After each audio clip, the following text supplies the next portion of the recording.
న్యాయాధిపతుల గ్రంథం 16వ అధ్యాయం.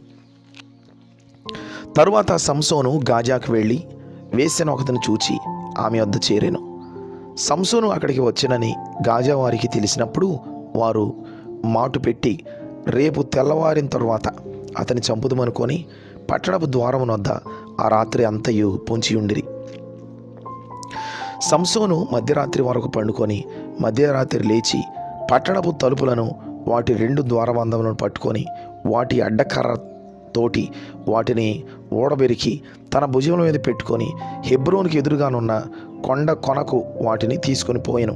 పిమ్మట అతడు సోరేకు లోయలోనున్న దెలీలా అను స్త్రీని మోహింపగా ఫిలిస్తీన్ల సర్దారులు ఆమె వద్దకు వచ్చి ఆమెతో, నీవు అతనిని లాలన చేసి అతని గొప్ప బలము దేనిలో ఉన్నదో మేము ఎలాగూ అతని గెలవవచ్చునో తెలుసుకొనుము.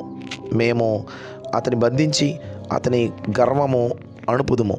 అప్పుడు మాలో ప్రతివాడును 1100 వెండి నాణెములను నీకు ఇచ్చేదమని చెప్పిరి. కాబట్టి దెలీలా, నీ మహాబలము దేనిలో ఉన్నదో నిన్ను దేని చేత కట్టి బాధింపవచ్చునో నాకు దయచేసి తెలుపుమని సంసోనుతో అనగా, సంసోను 7 నిర్వంజి చోలతో నన్ను బంధించిన ఎడల నేను బలహీనుడనై సామాన్య మనుషుల్లో ఒకని వలె అవుదునని ఆమెతో చెప్పాను. ఫిలిస్తీన్ల సర్దారులు 7 నిర్వంజి చువలను ఆమె యొద్దకు తీసుకొని రాగా ఆమె వాటితో అతన్ని బంధించెను.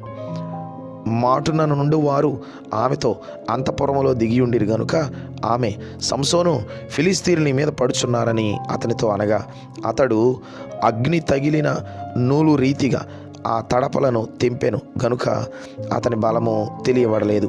అప్పుడు దెలీలా, ఇదిగో నీవు నన్ను ఎగతాళి చేసి నాతో అబద్ధమాడితివి. నిన్ను దేని చేత బంధింపవచ్చునో దయచేసి నాకు తెలుపుమని సంసోనుతో చెప్పగా అతడు, పేనిన తరువాత పనికి పెట్టని కొత్త తాళ్లతో నన్ను బాగుగా బంధించిన ఎడల నేను బలహీనుడనై సామాన్య మనుషులలో ఒకని వలె అవుదునని ఆమెతో చెప్పాను.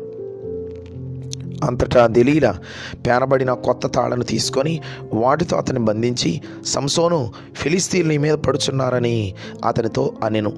అప్పుడు మాటున నుండి వారు అంతఃపురములో ఉండిరి.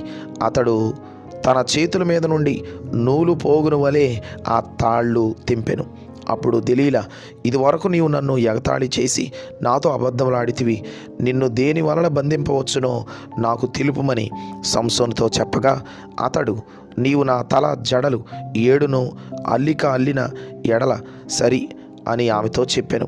అంతటా ఆమె మేగుతో దాన్ని దిగగొట్టి, సంసోను, ఫిలిస్తీన్లు నీ మీద పడుచున్నారని అతనితో చెప్పినప్పుడు అతడు నిద్ర మేలుకొని మగ్గపు మేకును నేతను ఓడదీసుకొని పోయెను. అప్పుడు ఆమె, నా యందు నీకిష్టం లేనప్పుడు నేను నిన్ను ప్రేమించుచున్నానని నీవెందుకు చెప్పుచున్నావు? ఇది వరకు నీవు ముమ్మారు నన్ను ఎగతాళి చేసి నీ గొప్ప బలము దేనిలోనున్నదో నాకు తెలుపకపోతివని అతనితో అనెను. ఆమె అనుదినమును మాటల చేత అతని బాధించి తొందర పెట్టుచున్నందున అతడు ప్రాణం విసికి చావగోరెను. అప్పుడు అతడు తన అభిప్రాయం అంతయు ఆమెకు తెలియజేసి, నేను నా తల్లి గర్భమున నుండి పుట్టినది మొదలుకొని దేవునికి నాజీరు చేయబడిన వాడనై ఉన్నాను. నా తల మీదికి మంగళకత్తి రాలేదు. నాకు క్షవరము చేసిన ఎడల నా బలము నాలో నుండి తొలగిపోయి ఇతర మనుషుల వలె అవుదునని ఆమెతో అనెను. అతడు తన అభిప్రాయమును తనకు తెలిపినని దెలీలా ఎరిగి ఆమె వర్తమానము పంపి ఫిలిస్తీన్ల సర్దారులను పిలిపించి, ఈసారికి రండి, ఇతడు తన అభిప్రాయం అంతయు నాకు తెలిపిన నేను. ఫిలిస్తీన్ల సర్దారులు రూపాయలను చేతపట్టుకొని ఆమె యొద్దకు రాగా ఆమె తన తొడ మీద అతని నిద్రపుచ్చి ఒక మనిషిని పిలిపించి వాని చేత అతని తల మీద 7 జడలను క్షవరం చేయించి అతని బాధించుటకు మొదలుపెట్టెను. అప్పుడు అతనిలో నుండి బలము తొలగిపోయాను. ఆమె, సంసోను, ఫిలిస్తీన్లు నీ మీద పడుచున్నారనగా అతడు నిద్ర మేలుకొని ఎప్పటి అట్లు నేను బయలుదేరి విడజిమ్ముదు కొందుననుకొనెను. అయితే యెహోవా తనను ఎడబాసెనని అతనికి తెలియలేదు. అప్పుడు ఫిలిస్తీన్లు అతని పట్టుకొని అతని కన్నులను ఊడదీసి గాజాకు అతను తీసుకుని వచ్చి ఇత్తడి సంఖ్యల చేత అతని బంధించిరి. అతడు బందీగృహములో తిరగలి విసురువాడాయను. అయితే అతడు క్షవరం చేయబడిన తర్వాత అతని తల వెంట్రుకలు తిరిగి మొలుచుటకు మొదలుపెట్టెను.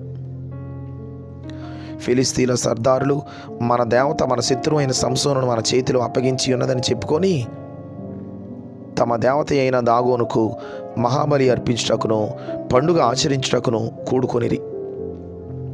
జనులు సంసోనును చూచినప్పుడు, మన దేశమును పాడు చేసిన వాడును మనలో అనేకులను చంపిన వాడునైన మన శత్రువుని మన దేవత మన చేతికి అప్పగించి ఉన్నదని చెప్పుకొనుచు తమ దేవతను స్తుతించిరి.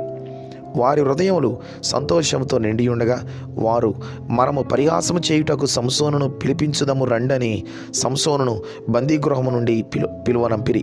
వారు అతను చూచి గుడి స్తంభముల మధ్యను అతన్ని నిలువబెట్టి పరిహాసము చేయగా, సంసోను తన చేతిని పట్టుకొనిన బంటుతో ఇట్లా, నేను ఈ గుడికి ఆధారముగా ఉన్న స్తంభములను నన్ను తడవనిచ్చి విడువము, నేను వాటి మీద ఆనుకొందును. ఆ గుడి స్త్రీ పురుషులతో నిండి ఉండెను. ఫిలిస్తీన్ల సర్దారులందరూ అక్కడ నుండిరి. వారు సంసోనుని ఎగతాళి చేయగా గుడి కప్పు మీద స్త్రీ పురుషులు రమారమి 3,000 మంది చూచుండిరి.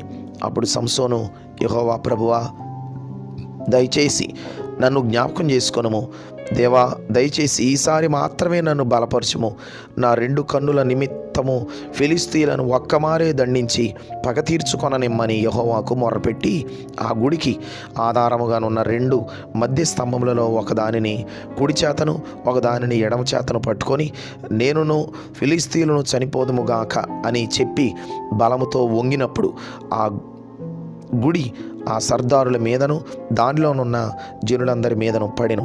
మరణకాలమున అతడు చంపిన వారి శవముల లెక్క జీవిత కాలమందు అతడు చంపిన వారి లెక్క కంటే ఎక్కువాయెను.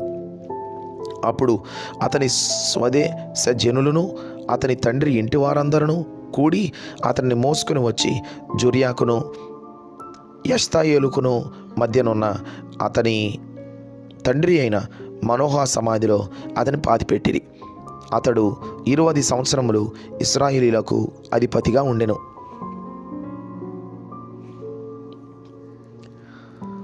న్యాయాధిపతులు 17వ అధ్యాయము. మీకా అనునొకడు ఎఫ్రాయిమీయుల మనదేశములో ఉండెను. అతడు తన తల్లిని చూచి, నీ యొద్ద నుండి తీసుకొనిన రోకలు అనగా నీవు ప్రమాణం చేసి నా వినికిడిలో మాట్లాడిన ఆ 1100 వెండి రోకలు నా యొద్దనున్నవి, ఇదిగో నేను వాటిని తీసుకొంటినని ఆమెతో చెప్పగా, అతని తల్లి, నా కుమారుడు యెహోవా చేత ఆశీర్వదింపబడునుగాక అనెను. అతడు ఆ 1100 రోకలను తన తల్లికి మరలా నీయగా, ఆమె పోత విగ్రహం చేయించుటకై, నా కుమారుని చేత తీసుకొనిన ఈ రోకలను నేను యెహోవాకు ప్రతిష్ఠించుచున్నాను, నీకు మరలా అది ఇచ్చేదన నేను. అతడు ఆ రోకలను తన తల్లికి ఇయ్యగా, ఆమె వాటిలో 200 పట్టుకొని కంసాలికి అప్పగించెను. అతడు వాటితో చెక్కబడిన ప్రతిమా స్వరూపమైన పోత విగ్రహమును చేయగా అది మీకా ఇంట ఉంచబడెను. మీకాను ఆ మనుషునికి దేవమందిరం ఒకటి ఉండెను. మరియు అతడు ఏ పోదును గృహదేవతలను చేయించి తన కుమారులలో ఒకరికి ప్రతిష్ఠింపగా ఇతడు అతనికి యాజకుడాయెను. ఆ దినములలో ఇశ్రాయేలీలకు రాజు లేడు. ప్రతివాడును తన ఇష్టానుసారముగా ప్రవర్తించుచు వచ్చెను. యోదా బేత్లెహేములో నుండి వచ్చిన యోదా వంశస్థుడైన ఒక యవనుడుండెను. అతడు లేవీయుడు. అతడు అక్కడ నివసించెను.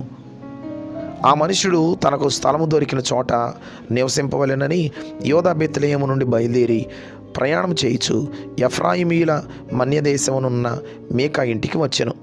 మీకా, నీవు ఎక్కడి నుండి వచ్చితివని అతన్ని అడుగగా, అతడు, నేను యోదా బేత్లెహేము నుండి వచ్చిన లేవీయుడను, నాకు దొరకగల చోట నివసించుటకు పోవుచున్నానని అతనితో అనెను. మీకా, నా యొద్ద నివసించి నాకు తండ్రివిగాను యాజకుడవుగాను ఉండుము.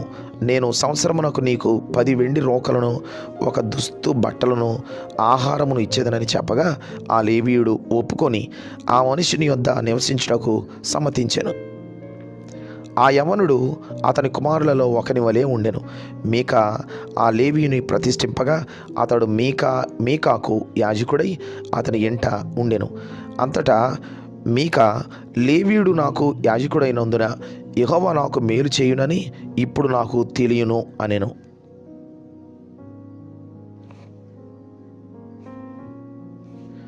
న్యాయాధిపతుల గ్రంథం 18వ అధ్యాయము. ఆ దినములలో ఇశ్రాయేలీయులకు రాజు లేడు, మరియు ఇశ్రాయేలీయుల గోత్రములలో ఆ దినము వరకు దానియులు స్వాస్థ్యం పొంది ఉండలేదు గనుక ఆ కాలమున తాము నివసించుటకు తమకు స్వాస్థ్యము వెదకు కొనుటకై వారు బయలుదేరి ఉండిరి. ఆ దేశ సంచారం చేసి దానిని పరిశోధించుటకై దానియులు తమ వంశస్థులందరిలో నుండి పరాక్రమవంతులైన 5 మనుషులను జొరియా నుండి ఎష్తాయోలు నుండి పంపి, మీరు వెళ్ళి దేశమును పరిశోధించుడని వారితో చెప్పగా, వారు ఎఫ్రాయిమీల మన్యముననున్న మేకా ఇంటికి వచ్చి అక్కడ దిగిరి.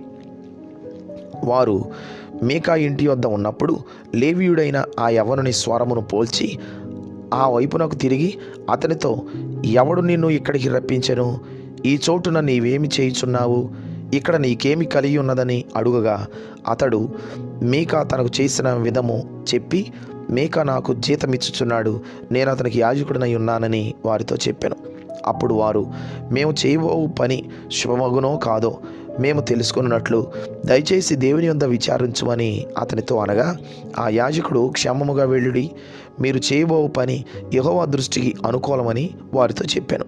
కాబట్టి ఆ 5 మనుషులు వెళ్ళి లాయిషునకు వచ్చి దానిలోని జనము సీదోనీయుల వలె సుఖముగాను నిర్భయముగాను నివసించుటయు, అధికార బలము పొందిన వాడెవడును లేకపోవుటయు, ఏ మాత్రమైనను అవమానపరచగలవాడెవడును ఆ దేశములో లేకపోవుటయు, వారు సీదోనీయులకు దూరస్తులై ఏ మనుషులతోనూ సాంగత్యము లేకుండుటయు చూచిరి.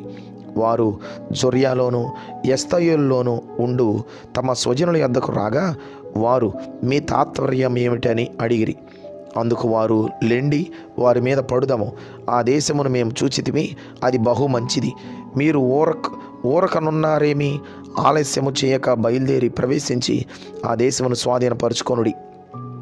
జనులు నిర్భయముగా ఉన్నారు గనుక మీరు పోయి వారి మీద పడవచ్చును. ఆ దేశము నలుదిక్కుల విశాలమైనది, దేవుడు మీ చేతికి దాన్ని అప్పగించును. భూమిలోనున్న పదార్థములలో ఏది అచ్చట కొదువు లేదనిరి. అప్పుడు జొర్యాలోను ఎస్తాయోల్లోనూ ఉన్న దానియులైన 600 మంది యుద్ధాయుధములు కట్టుకొని అక్కడ నుండి బయలుదేరి యోధా దేశమందలి కిర్యత్యారీములో దిగిరి. అందుచేతను నేటి వరకు ఆ స్థలమునకు దానియుల దండని పేరు. అది కిర్యత్యారీమునకు పడమట ఉన్నది. అక్కడ నుండి వారు ఎఫ్రాయిమీయుల మన్య ప్రదేశమునకు పోయి మేకా ఇంటికి వచ్చిరి. కాబట్టి లాయిష్ దేశమును సంచరించుటకు పోయిన ఆ 5 మనుషులు తమ సహోదరులను చూచి, ఈ ఇండ్లలో ఏ పోదును, గృహదేవతలను, చెక్కబడిన ప్రతిమయు, పోత విగ్రహమును ఉన్నవని మీరెరుగుదురా? మీరేమి చేయవలనో దాని యోచన చేయుడనగా, వారు ఆ తట్టు తిరిగి లేవీయుడైన ఆ యవనుడున్న మేకా ఇంటికి వచ్చి అతని కుశల ప్రశ్నలు అడిగిరి.